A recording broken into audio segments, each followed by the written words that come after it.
Well, welcome to Grace Cafe, everyone. I'm Carmen Pate, and it's just my honor to be able to host this today. We have a wonderful guest joining us.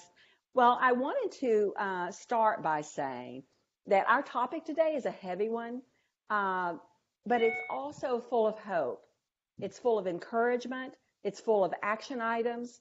So stay with us, listen closely, take note, and wait for that hope that will be shared because uh, we're talking about suicide today. It's the second leading cause of death for those ages 10 to 24. I have grandchildren in those age categories, and perhaps you have children or grandchildren. This applies to you. We all need to know about this issue. Every 38 seconds, a person attempts suicide. Hard to believe. Suicide is real. It doesn't discriminate. It affects more families now than ever before. And so our purpose today in discussing it is to help your family not to ever go through this grief. In order to do that, folks, we've got to break the silence. We can't not talk about suicide. My guest today knows firsthand about this grief. Kim Hess is a wife. She's a mom. As an architect, she served her community here in the Woodlands, Texas for 18 years as a commercial development planner. But she left that role to focus on the foundation that her family created to honor her daughter, Cassidy, who lost her life to suicide. Kim's mission now, teen suicide awareness and prevention. She wants to help you. So please listen up. Take this seriously. Learn from her experience. And pray as you listen, Lord, what would you have me do to protect my family? Welcome, Kim. Thank you, Carmen. Kim, I love your heart. I love your passion for others. Something like this, oftentimes people will kind of go into a shell and not tell their story and not do anything with it but grieve.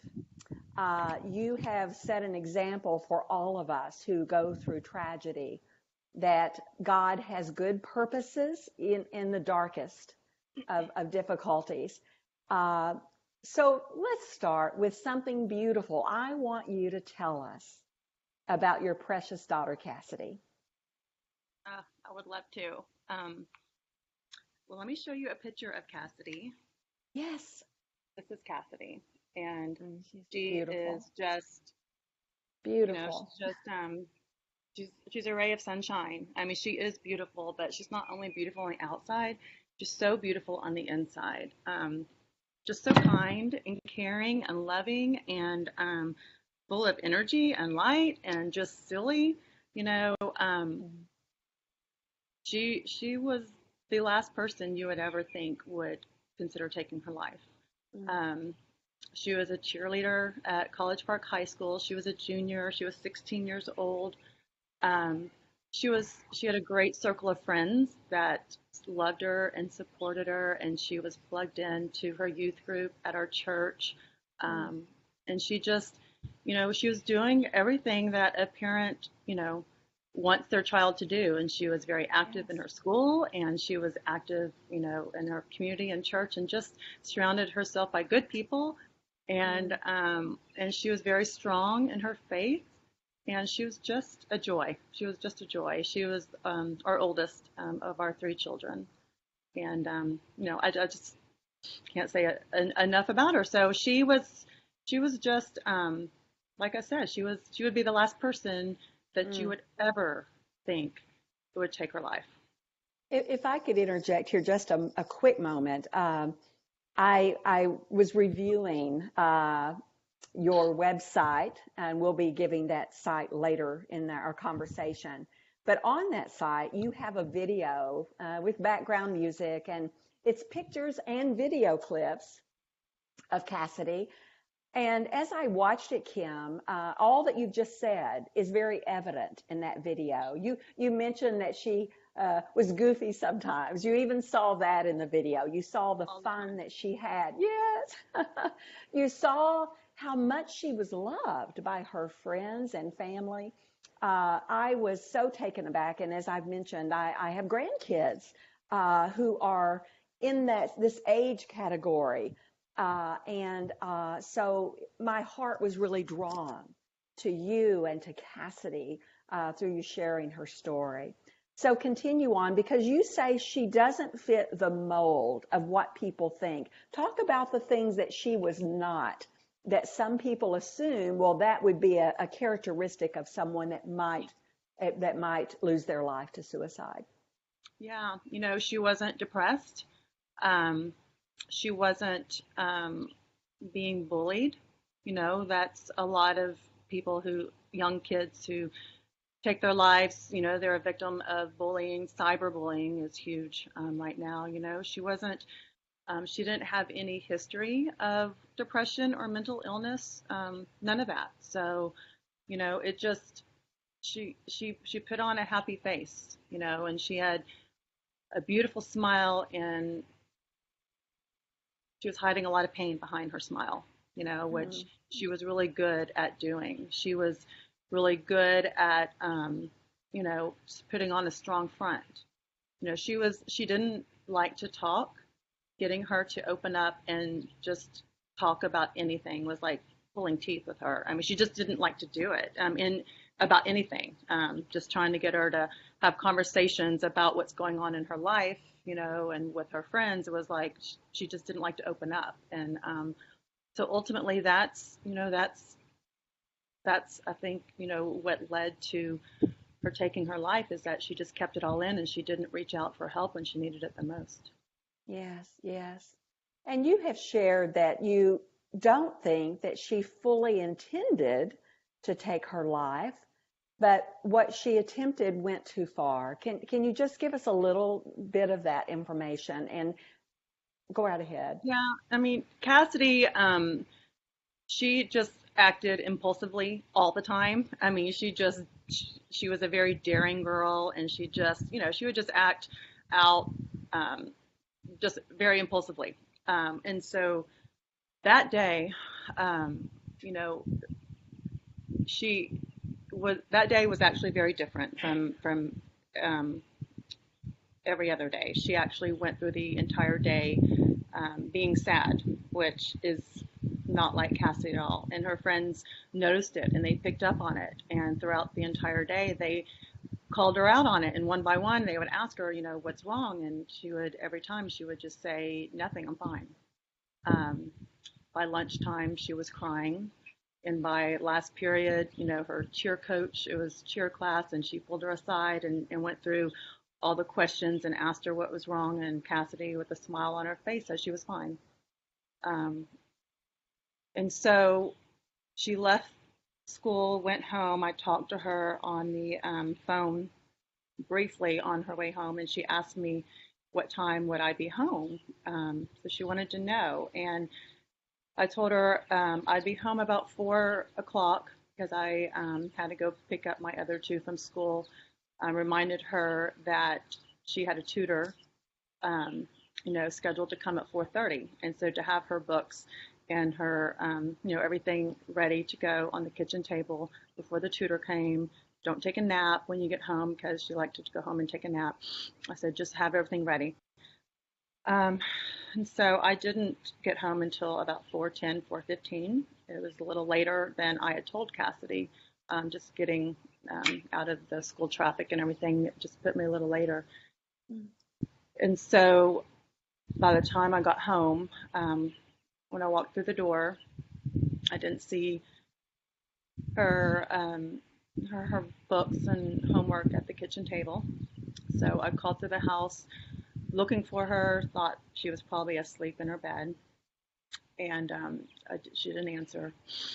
And so I made my way upstairs, and I heard her alarm going off on her phone, and I thought it was coming from her bedroom, and looked in there. She wasn't in her bedroom, so I followed the alarm, and it led me to the our exercise room upstairs. And I walked in the room, and that's when I found her. She had hung herself on her exercise equipment. And I mean, you can just Mm. get through this without crying for once. Oh, Um, oh, so you no can just worries, hon. imagine Mm. what went through my mind at that Mm-hmm. moment when I found her. But Mm. her alarm was going off. And so it just makes Judd and I Mm. believe that she didn't Mm. mean to do it. That alarm was supposed to stop her, in time. And I just don't believe she meant to do it. I think that Mm. was just her cry for help because she didn't know how to reach out any other Yes, way. And so she yes. thought that I would find her and that I would stop her or she would stop her. And Mm. it just, for whatever reason, time was not on her side that day. And Oh, it just didn't work as planned. I mean, I don't think she meant to take her life, yeah, yeah, and yeah. that's just it's not a game that these kids need to, you know, Mm-hmm. this is it's changed our lives forever. And if Of she would have course. just reached out and thought about it and listened to the Yes. voice of God instead of the voice of evil that day, she would still be here. Oh, I don't know what yes, was going yes, on in her mind and her head. I yes, think she yes, just, you know, she was in a dark place and she just yes, couldn't see the light, and exactly. she couldn't let God lead her to the light, and it's just all happened too fast. Mm. Um, Oh, bless you, Kim, for sharing. Um, I know the grief will never, never leave. I know that from your story that it was only 4 months after her passing because she was in ICU for a few days, I believe 6 days, and yes, before she passed. yes. And only 4 months after she passed, you were speaking publicly. And I can't imagine how difficult that must have been for you to do. And I think it's part of this whole, the silence that perhaps leads one to take their life. Then the silence of those connected afterward, not talking about it, doesn't give us opportunity to say, let's come up with a plan to help prevent this. What led you to speak out and to say, let me find God's purpose in this? I didn't want to at first. I mean, I'll be very honest, I didn't want Yeah. to. I had worked with the Woodlands Development Company, and my husband Judd worked for Memorial Herman, and after this happened, just the two of those the CEOs of both corporations got together because they saw firsthand how it has affected people that they knew, and they Yes. decided, and they're putting on a community-wide symposium to address the suicides in our community because that year 2015 was a terrible year. We Mm. lost, I know of at least 6 CISD students to suicide, And that's and it was Conroe just, School District for those who are listening. Yes. yes.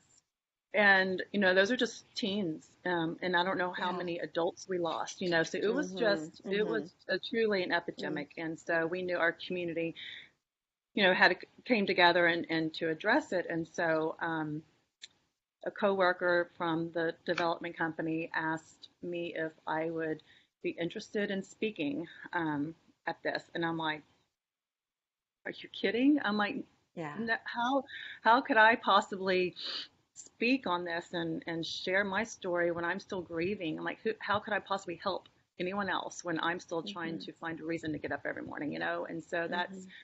that's where I was, and but I met with my pastor and I talked with him about it, and he encouraged me that if you do this, you could not only help so many other people by speaking out and Yes. sharing your painful Yes. story, but it could also help you heal. Mm-hmm. So Mm-hmm. he encouraged me to allow myself to be vulnerable and to speak out on it. And he, warned me to guard my heart because, Yes.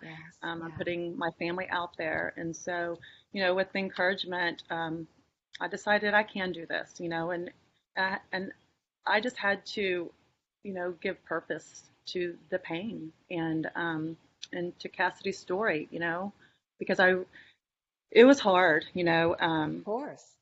Of course. and but when I did speak out, and it was at the Woodlands, I met this church, Judge Wayne Mack, who is such a huge advocate on suicide prevention also. He Yes. spoke that night, and we had a whole panel of speakers. Um, and I realized, and after I spoke that night, I immediately started getting messages from people that I'd never met, not only thanking me for speaking on this topic and to shining a light on such a terrible subject and to, sharing our story, my dogs, but Okay. but it also allowed them to share their stories and to Yes. come to terms with whatever they're dealing with. And so many Hmm. people out there that have a connection to suicide. I didn't realize how Yes. many people have been affected by suicide. I had no idea. Oh, it's incredible. I was And not counting, yeah, I was counting in my own life how many people I know mhm. that had taken their lives, and it was six. And I thought, wow, I knew six individuals who lost their life through suicide. I don't want there to be any more, Kim, and I know that you don't. I was your video of that very first presentation is also on your website, and I would encourage those listening to watch it as well, to just see the vulnerability. But then you made some comments about finding goodness in it, finding God's purpose in it, and here we are, almost 4 years later, uh, and God has done some amazing things. And though He can't bring Cassidy back, uh, perhaps there have been many lives saved as a result of the work that you've done, Kim. As a matter of fact, let me just say quickly, because uh, Matt Beasley says Kim is doing an amazing work for our community, and I wanted to make sure that you heard that from Matt. But tell us about Cassidy Joined for Hope Foundation, a fabulous organization that you have started. Tell us a little bit about it and what its purpose is. Well, the purpose is to prevent teen suicide. Simple. Wow. We don't want any other family to go through the same pain. It's preventable. Let's get it out in the open. Let's talk about it. Let's break the silence about it, and let's save lives. So our mission is to prevent teen suicide. And it's kind of the foundation is kind of the cart before the horse because Yeah. that's not after I spoke and I realized, how many people are hurting in our community and losing not Mm-hmm. only losing people to suicide, but there's so many suicide attempts. Mm-hmm. It's just so much suffering going on, and so I, I called all of Cassidy's best friends, all the ones that were closest to her, and I asked them to meet with me and let's talk about what can we do? What can y'all do to prevent you from losing another friend to suicide? Mm-hmm. Y'all Mm-hmm. have to be part of the solution. And so we brainstormed and we brought in a dear friend, Chad Patterson. He kind of led our whole discussion in our group, and we decided, what, we need to bring this into the school. So we need to, the kids, it was kind of all of their ideas with our leadership, but they decided they wanted to start a club in the schools um, Mm-hmm. to break the silence and to talk about it in the schools because it just, no one Mm-hmm. talks about it in the schools. And No. so we got permission from our principal at College Park High School, and we started the first club, and we're kind of brainstorming on names, and we wanted the CJH, which are Cassidy's initials, Cassidy Jade Hess. And so working with that, we had the Cavs, which are Cavaliers for College Park High School, joined for hope, so CJH. So that was where we started, and we just thought we would have a few kids come together, spread the message, um, and what started out with just a handful of her best friends, like 15 people, turned into a club of over 120 something kids signed up to be a part of this club. And so Mm-hmm. they did a phenomenal job spreading awareness and messages throughout the school. They held events. We had speakers, and then and just doing a great job of breaking the silence in the schools. Yes. And Yes. so Yes. other schools saw what we were doing. I think the next one was Concordia Lutheran High School in Tomball. They contacted, say, hey, we want to bring this to our school. So we're like, and then Lone Star College, so we're like, wow, this is spreading. We need to get a foundation to start supporting this, So we're like, okay. Yes. So then we had 3 Join for Hope clubs, so we need a foundation. So that's when we started the Cassidy Join for Hope Foundation.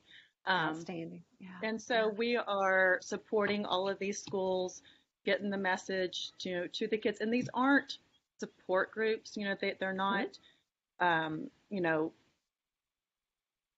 these are not in school support groups. These clubs, the purpose is to spread the message, break the silence, let everyone know about the resources that are available in our community, and to spread the message about support groups that are available. And so it's working. Now we have 6 Join for Hope clubs, and I just got an email this morning from another one in, I think, Clute, Texas, that wants to start one at her school.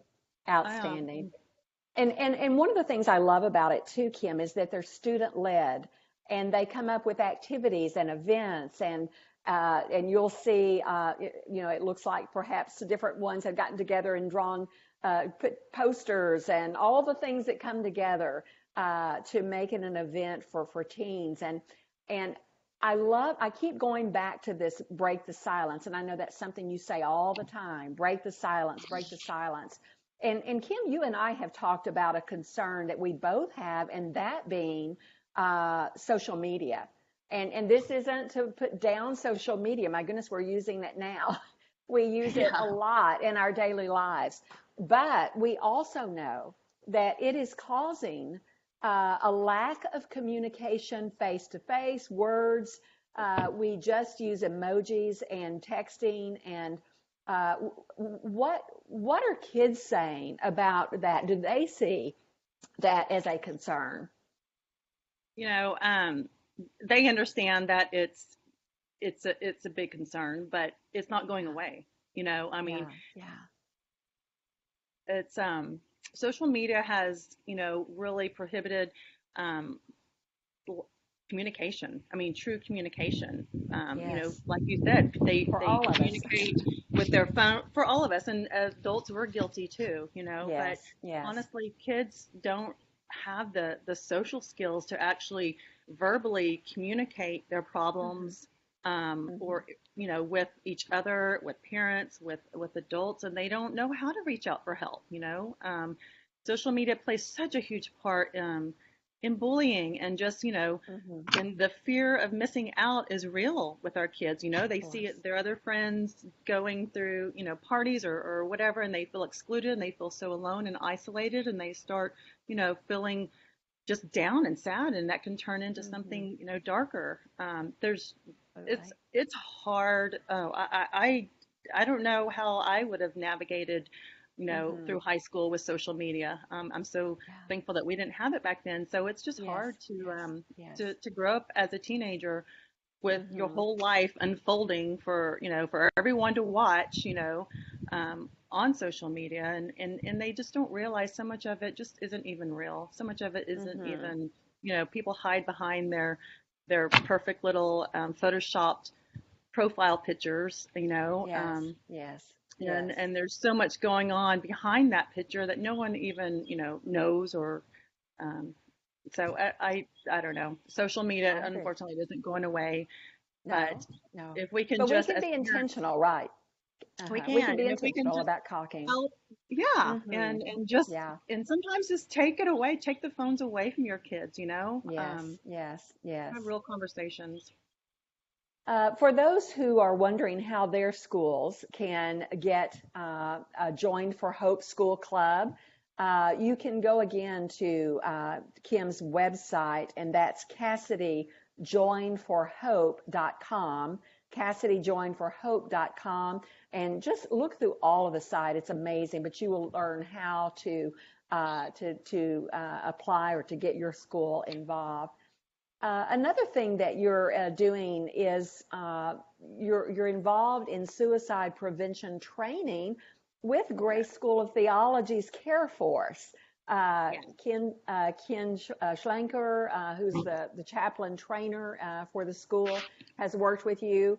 Tell us what those events are. Yes, we have been so blessed to be connected with Ken and Care Force and through Grace School of Theology. It's amazing how God works that way. Yes. But basically, he is training people in suicide first aid, and we had our first training session with all of our Join for Hope kids and sponsors and some other community leaders with Safe Talk, which is basically a half day training program, and you get a certification through it that talks about or teaches you how to, talk about suicide, break the silence, which we've already Yes. been doing. But, and it just basically tells you or teaches you how to have that conversation with someone who is thinking about suicide and how to get them to the correct caregiver, and to pass them on to someone who is trained then in assist, which is this next level of training, applied suicide intervention skills training. And that's a 2-day certification. And basically it tells you how to be that caregiver if you are connected and you find someone who is considering taking their life to suicide, how to talk them through that, walk them through it, and get them to a safe place and get them, Yes. to the correct help. And we all just Mm. did that March 1st and 2nd with a 2-day training program, and we went through it with a whole group of people, and it was wonderful training. And since then, I've already had to use my training Yeah. with someone that I love dearly. So it's Wow. it's Mm. it, and so that's Very what helpful. our foundation is doing is we are sponsoring and we are paying for this training Mm. for individuals in our community Mm. who want to be those caregivers. In my opinion, Oh, everyone needs that's to be fabulous. teachers, Oh, I counselors, think so. pastors, parents, Yes. Yes. everyone needs to be trained in this because you just never know. Yes, no doubt about it. And folks can go to our website and learn more about future training classes, and they're online, much like this is today. You'll be able to participate no matter where you are. And if you're in the Woodlands, Texas area, you could actually attend in person. Also, in that we're about out of time here, but Reflective Life Ministries, share just a bit about that and how you're working with them, Kim. Yeah, so I met Carla McDougall through Grace School of Theology also, and Reflective Life Media is part of Reflective Life Ministries, and they worked with us to film a public service announcement, a short little PSA that can be shown in schools. We got approved Right. from Conroe ISD to show it in the school system, and our first one is "Are you okay?" hashtag Are you okay? And it's a little video of just someone who kind of like Cassidy's story, Mm-hmm. shows someone that Mm-hmm. that was kind of someone knows they're hurting and they finally came up and asked, "Are you okay?" So we're going to do a series of these PSAs. Everyone will have a little different message on suicide prevention and how to address it. Um, and so Reflective Life Media, their next project is a series of like I think 45-minute films that they will be doing kind of like a Netflix type series on suicide prevention, Excellent. Excellent. and we've been working with them on kind of sharing Cassie's story through it, and they will have it's going to be exciting. It's going to be a great project, and um, they're spreading the message as well. Carla McDougall's That wonderful. So Yes, yes, and that ministry focuses a lot on post-traumatic stress syndrome, and so that's something that is also a cause of one taking one's life in many many cases in adults and veterans. There's so much more that is taking place. You're involved in the Montgomery County Suicide Prevention Task Force. What I love about all of this, Kim, is these activities, these events, these things can be duplicated around the world. People can learn from your website what's going on, how you did it, and get in contact with you for help and getting this going elsewhere. And I know that is your heart's desire, is to see the prevention of teen suicide be a top priority around our country. And in our closing, Kim, I want to ask, is there a scripture that has carried you through this, a scripture that you go to when you're needing comfort and strength? There is Romans 8:18. And basically, the pain that you're feeling here today doesn't compare to the glory that will be revealed to you in heaven. And that's well, right when we lost Cassidy, there was one of her dear little cheerleading friends sent me that scripture, and it's just been something that I've held on to ever since. So, yeah. It's beautiful. And also that eternal reunion that we will have with those who've gone before us gives us all hope. You will see Cassidy again. And I just am so grateful for the Lord in providing a way. I should mention Todd Prather says he's still weeping with you 4 years later, and he's so proud of your willingness to keep speaking out. Thank you, Todd, for your comments. Kim, what a blessing you are. Our hearts and our prayers go out to you and your precious family. You have a son and a daughter that are going through this with you, and your husband. So you all remain in our prayers, and we pray that you will see the blessings, the many blessings that will come through this tragedy, Kim. Thank you. Thank you so much for being with us today. Thank you, Carmen. So have a great week, everyone.